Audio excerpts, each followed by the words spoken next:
Bonjour à tous, bonjour à toutes, je suis Sébastien Matikowski et je suis ravi de vous retrouver pour cette nouvelle émission de l'Elevator Speech.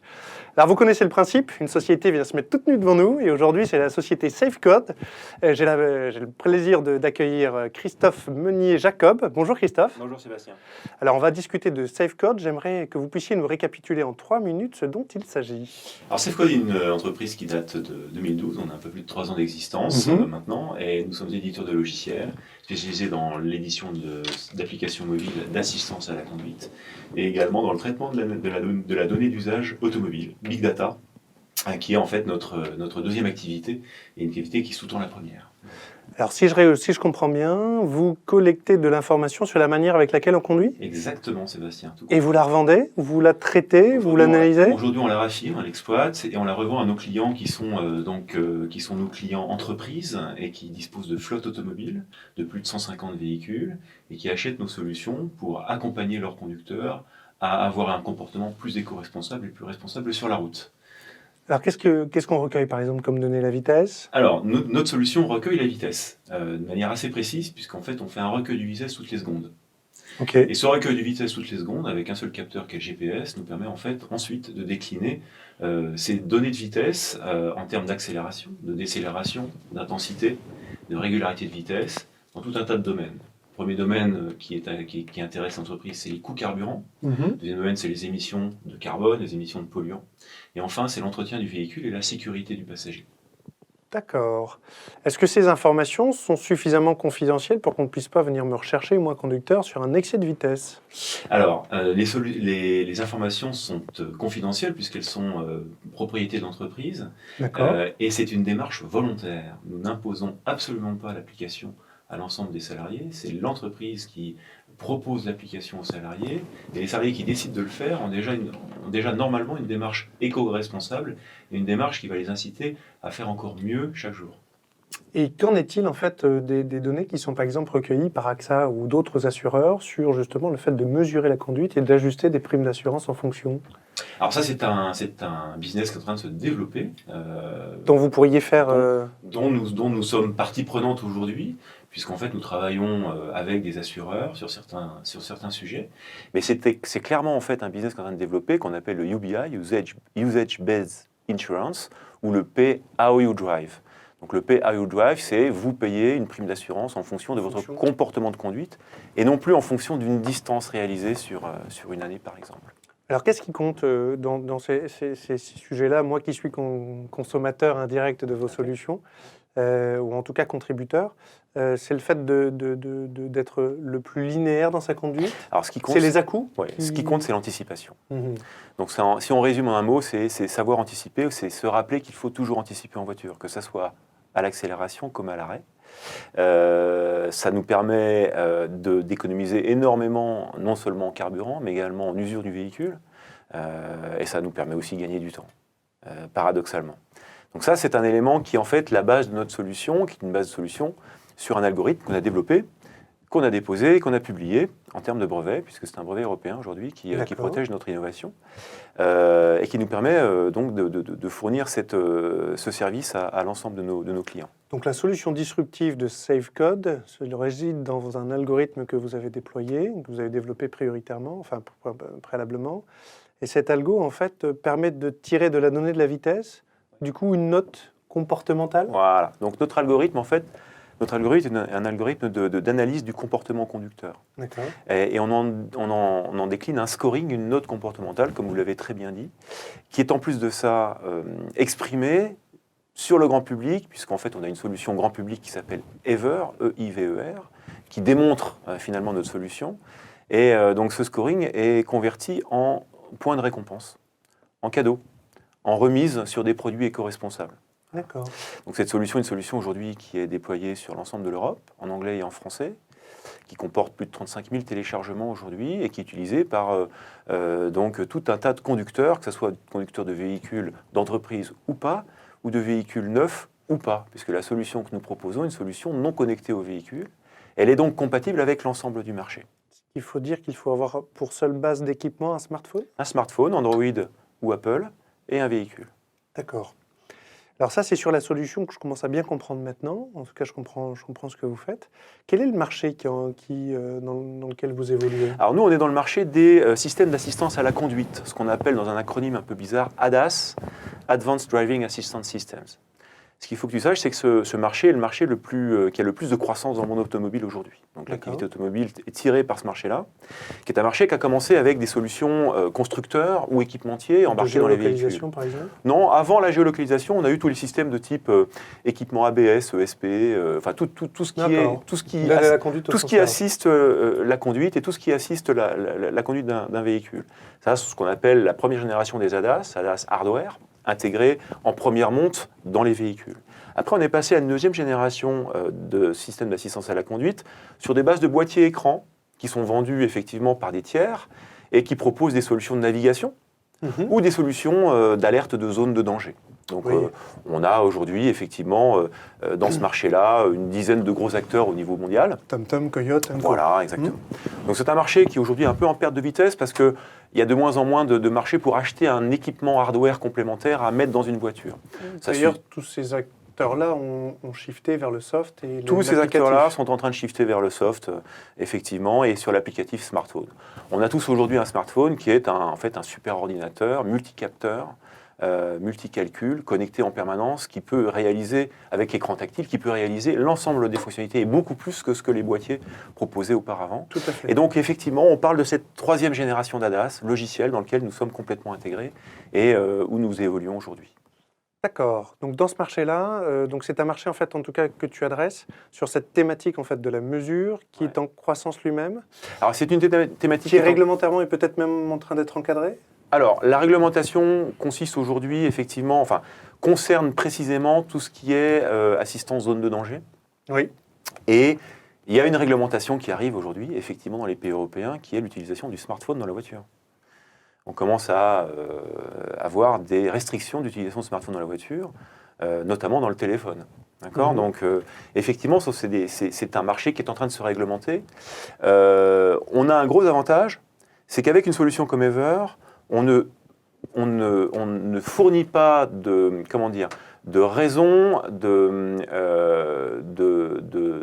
perturber la conduite du conducteur. Je m'explique. C'est passif. C'est passif. L'application bénéficie d'un auto-start, donc on n'a même pas besoin d'appuyer sur un bouton et d'avoir une interaction avec le smartphone pour que ça commence à marcher. D'accord. Et on n'a que 3 notifications dans l'application pendant un trajet. Première notification, c'est quand vous essayez de toucher l'écran sur Ever, on vous dit arrêtez-vous pour manipuler votre smartphone. Donc ça, c'est une première proposition qui dit on va essayer de rester en sécurité le plus possible. Au bout de 2 heures, on va vous proposer de faire une pause. Donc là, on va tout simplement essayer de garantir qu'il n'y ait pas de fatigue au volant. Et puis enfin, si vous dépassez les 130 km/h, naturellement là, on ne va pas alerter la police, heureusement. Mais simplement, on attend 10 secondes, parce que vous pouvez dépasser un véhicule qui va peut-être pas assez vite par rapport à la limitation de vitesse, et on va vous dire, vous ne cumulez plus de points cadeaux si vous ne redescendez pas en dessous de 130 km/h. Voilà. Donc ça, c'est 3 notifications qu'on s'est permis de proposer. Il n'y en a pas plus. Heureusement, il y a une petite différence entre la vitesse compteur et la vitesse GPS. Exactement, il y a déjà ça. Et bien surtout, aucune interaction demandée avec le smartphone. Aujourd'hui, il y a plein d'applications mobiles ou de navigation ou d'alerte de danger qui vous demandent de contribuer.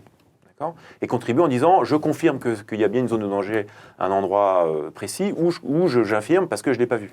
Donc ça suscite, surtout quand vous êtes à haute vitesse, à aller appuyer systématiquement sur votre écran de smartphone pour donner des indications, ce qui est générateur d'accidents.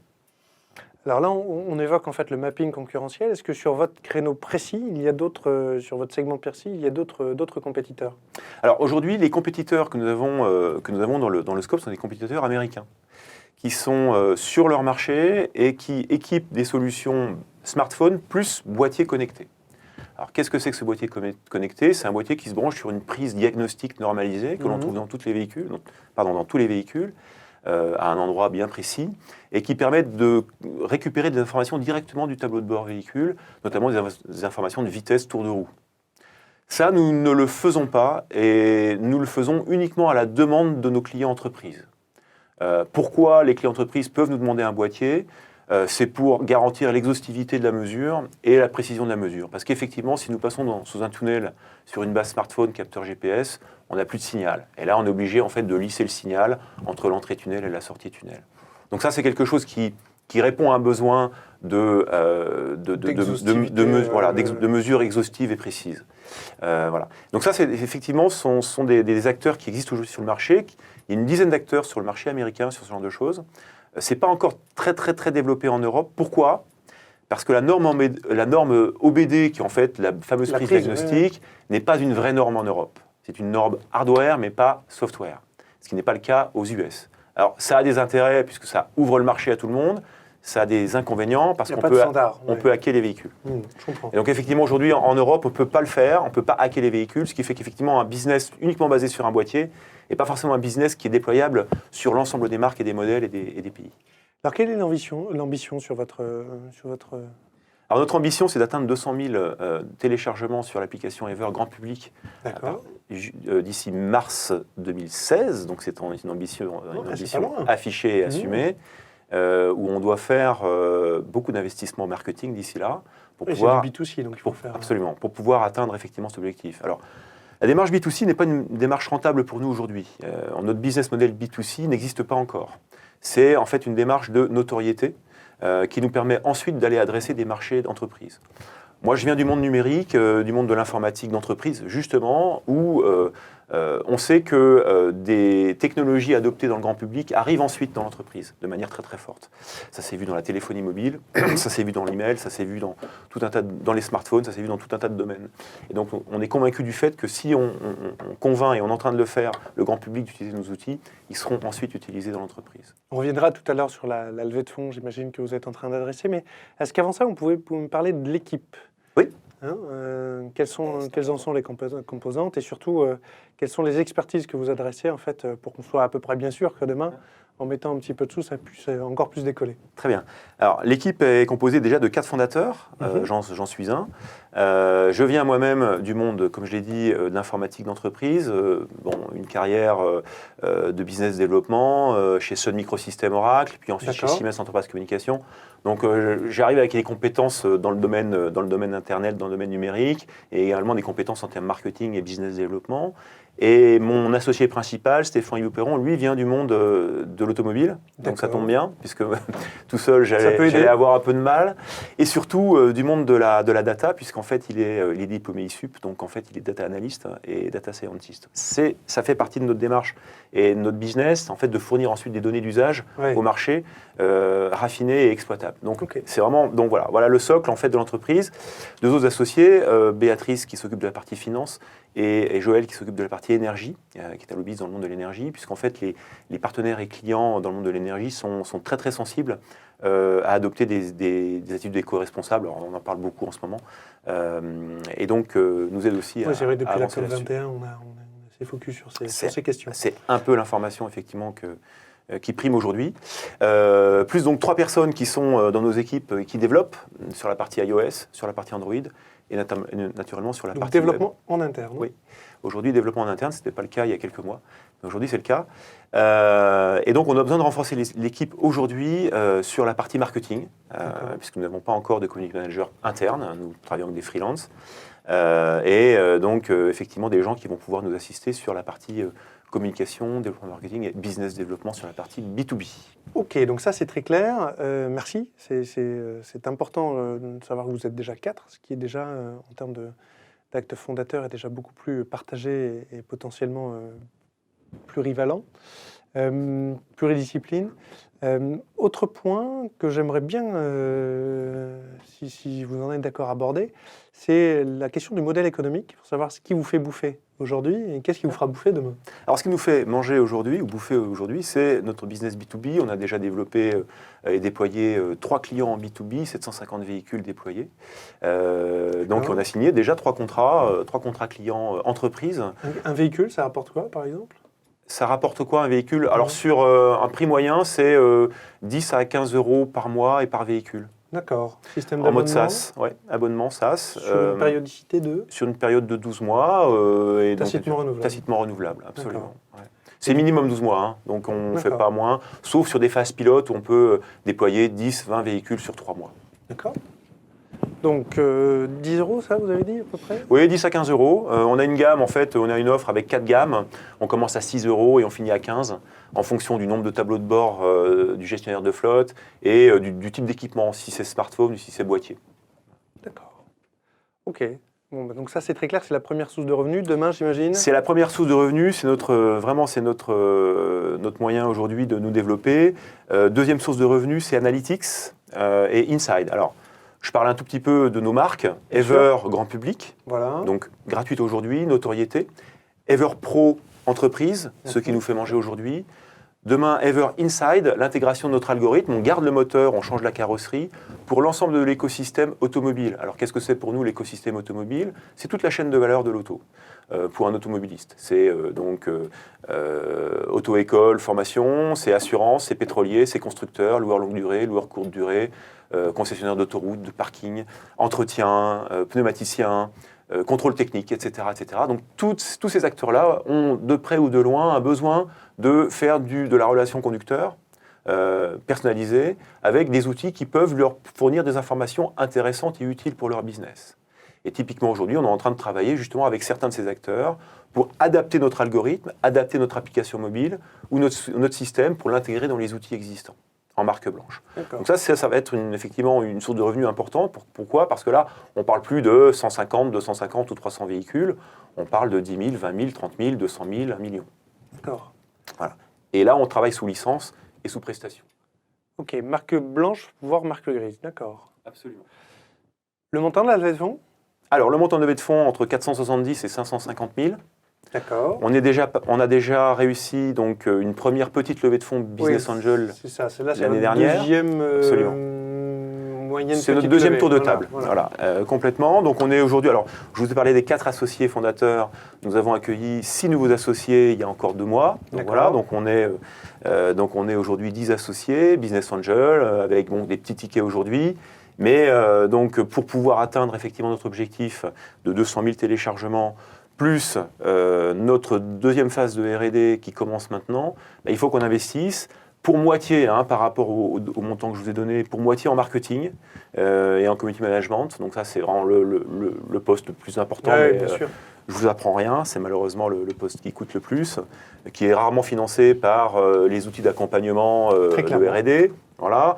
Ce que je n'ai pas dit tout à l'heure, c'est qu'on a été quand même financé par la BPI et par la communauté européenne au démarrage pour notre activité effectivement de R&D et pour pouvoir nous aider à déposer notre premier brevet. Et on repart dans un financement BPI également aujourd'hui, avec une subvention qu'on appelle AIR, qui va nous permettre de cofinancer notre deuxième phase R&D, puisqu'on a aujourd'hui un algorithme qui permet de qualifier un trajet. Demain, on souhaite qualifier l'usure d'un véhicule en termes d'équipement roulant et en termes de pièces de type pièces de friction de type plaquettes et disques. Très clair. Voilà. Donc ça, c'est aussi un financement qui est en cours de constitution. Donc j'ai parlé du marketing, 50% du montant, recrutement d'un business développeur B2B. D'accord. D'accord. Et puis recrutement de 2 développeurs complémentaires en termes IT et en termes web. Quel pourcentage pour les 500 kilos à peu près? À peu près 25%. À peu près 25%. Ok, écoutez, c'est très clair. Merci Christophe pour toutes ces précisions. Avec grand plaisir. Chers auditeurs, j'espère vous revoir bientôt dans le cadre d'une prochaine élévation de Elevator Speech. Et je vous dis à très bientôt. Merci Christophe. Merci beaucoup Sébastien. Au revoir. Au revoir.